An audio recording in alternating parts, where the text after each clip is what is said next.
हाल ही में आरबीआई ने दावा किया कि कोरोना की दूसरी लहर में अर्थव्यवस्था पर कोई असर नहीं होगा।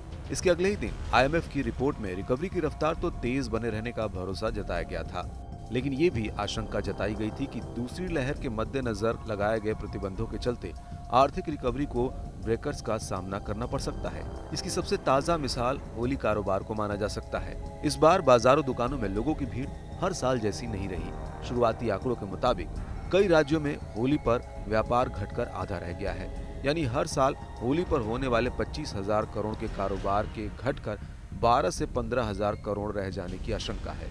इस बार चीन से होली पर आयात होने वाले 10,000 करोड़ के सामान को देसी मैन्युफैक्चरर्स ने बनाया था। ऐसे में घरेलू इंडस्ट्री को बढ़ावा मिलने की जगह बिक्री न होने से तगड़ा नुकसान हुआ है। इसकी एक बड़ी वजह रही है कि सार्वजनिक तौर पर राज्यों में होली को मनाने पर रोक थी। इससे होली मिलन समेत तमाम तरह के होली से जुड़े कार्यक्रमों का आयोजन नहीं हुआ। लोगों ने भी अपने घरों के भीतर ही होली मनाई। पहले जहां अपने परिजनों, मित्रों, रिश्तेदारों के साथ बड़े पैमाने पर होली मनाई जाती थी, वो केवल परिवार के चंद सदस्यों के बीच सिमट कर रह गई। उद्योग जगत का भी मानना है कि होली पर इस बार कारोबार में बड़ी गिरावट की आशंका है। जैसे जैसे टीका लगेगा, लोगों में घबराहट और डर कम होगा इस कोरोना के प्रति। भारतीय अर्थव्यवस्था बहुत तेजी से आगे बढ़ने वाली अर्थव्यवस्थाओं में से एक है और इस साल भारत को आगे बढ़ने से कोई नहीं रोक सकता। और मैं तो ये कहता हूं, इस बार कोरोना भी नहीं। हमें सावधानी रखनी है। जब भी हम बाहर जाएं, हमें मास्क लगा के जाना है, सोशल डिस्टेंसिंग का पालन करना है, समय समय पर हाथ धोते रहना है और टीका जल्दी से जल्दी लगाना है। बाजार में काफी असर है। पिछले साल से मुकाबले बाजार बहुत कम है। इस बार पिचकारी की डिमांड तो बिल्कुल ही नहीं है। लोग बच्चों को दिलाने से भी डर रहे हैं। गुलाल का बस गुलाल ही थोड़ी बहुत है। घाटा तो पड़ा है, माल ही नहीं बिका है, जगह भी किराए पे लेनी पड़ती है। यहाँ माल रखना ही है कि माल संभालना थोड़ी हो, बहुत औखा होता है। हालांकि होली का त्योहार तो आकर निपट गया है, लेकिन गिरावट का ये असर कहीं होली के बाद भी जारी रहकर आर्थिक रिकवरी को सुस्त न कर दे। इस बात की आशंका तेज होती जा रही है। जानकारों का भी मानना है कि कोरोना की दूसरी लहर के साए में इस साल भारत की आर्थिक रिकवरी को लेकर जो 13% तक विकास दर के अनुमान लगाए गए हैं, वो गलत साबित हो सकते हैं। कुछ व्यापारों पे असर पड़ा, बट ऐसा नहीं है कि इकोनॉमी रिकवर नहीं कर पाएगी।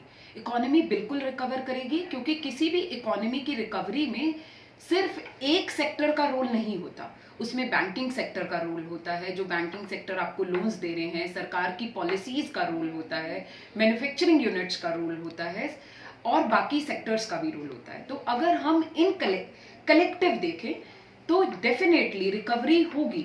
इन 10 दिन के रोक से रिकवरी पे असर नहीं पड़ेगा। सर, इस बार बहुत लॉस है। पिछले साल वाला ही हाल है। पिछले साल भी कोरोना की वजह से कोई काम धंधा नहीं चला, बहुत बुरा हाल था, बहुत बुरा हाल था। इस साल भी वही हाल है। हर किसी को यही है कि कोविड है, पैसा रख लो। सरकार की तरफ से कोई भी हमें सोल्यूशन नहीं मिल रहा है इस चीज का। द्वारका भी मंदिर बंद होगा और उसकी वजह से वहाँ के जो व्यापारी लोग हैं वो इस बार यहाँ कोई कलर लेने नहीं आते। दरअसल जिस तरह से देश की आर्थिक राजधानी मुंबई समेत कई राज्यों में लोकल लॉकडाउन, नाइट कर्फ्यू या दूसरे प्रतिबंध लगाए गए हैं, इससे इकोनॉमी की रिकवरी के कमजोर होने की आशंका तेज हो गई है। 16 राज्यों के 70 जिलों में कोरोना के मामलों में 150% तक की तेजी दर्ज की गई है। देश के 8 राज्यों में कोरोना की दूसरी लहर का संकट खड़ा हो गया है। हेल्थ एक्सपर्ट्स का भी मानना है कि कोरोना की दूसरी लहर गंभीर रूप अख्तियार करती जा रही है। सुपर स्प्रेडर इवेंट्स हैं जिसके अंदर हम अपने को कंट्रोल नहीं कर पा रहे हैं। जैसे पहले हमने लॉकडाउन के अंदर अपने बहुत प्रिकॉशंस ली थी, तो उस प्रिकॉशंस में हम लैक्स हो गए हैं, हम ढीले हो गए हैं। स्पेशली जैसे मास्क लगाना या सोशल डिस्टेंसिंग रखना या भीड़ भाड़ के इलाकों से बचना, इसके लिए हमें अपने आप को ही कंट्रोल करना पड़ता है कि हम अपने समझें कि मास्क लाना ज़रूरी है, सोशल डिस्टेंसिंग ज़रूरी है, अगर कोई तकलीफ हो तो टेस्ट कराना ज़रूरी है। कोविड की सेकेंड वेव का मुख्य कारण कोरोना के प्रति लोगों का कैजुअल एटीट्यूड है ही, और इसके साथ कोविड फटीग भी हम कह सकते हैं। ह्यूमन बिहेवियर के साथ कोरोना के नए स्ट्रेन ने भी मुश्किलें काफ़ी बढ़ाई है और ये भी सेकेंड वेव का एक कारण हो सकता है। जब से केसेस एकदम से बढ़ना शुरू हुए हैं, टेस्टिंग भी बढ़ी है, लेकिन फिर भी टेस्टिंग उस लेवल पर अभी नहीं हो रही है जैसा होना चाहिए। टेस्टिंग ज़रूरी है क्योंकि टेस्टिंग के बाद ही कॉन्टैक्ट ट्रेसिंग और आइसोलेशन किया जाता है। फर्स्ट वेव के समय भी टेस्टिंग से लेके कॉन्टैक्ट ट्रेसिंग में सरकार का अहम रोल था। इस समय भी सरकार को कोविड टेस्टिंग पॉइंट से फिर से टेस्टिंग बढ़ानी होगी। अब सरकार को कोरोना की दूसरी लहर से निपटने के लिए टीकाकरण तेज करना होगा और लोगों को भी संक्रमण के बचाव के लिए ज्यादा सावधानी बरतनी होगी। अगर इसमें लापरवाही की गई तो फिर ये जान और जहान दोनों पर भारी पड़ेगा।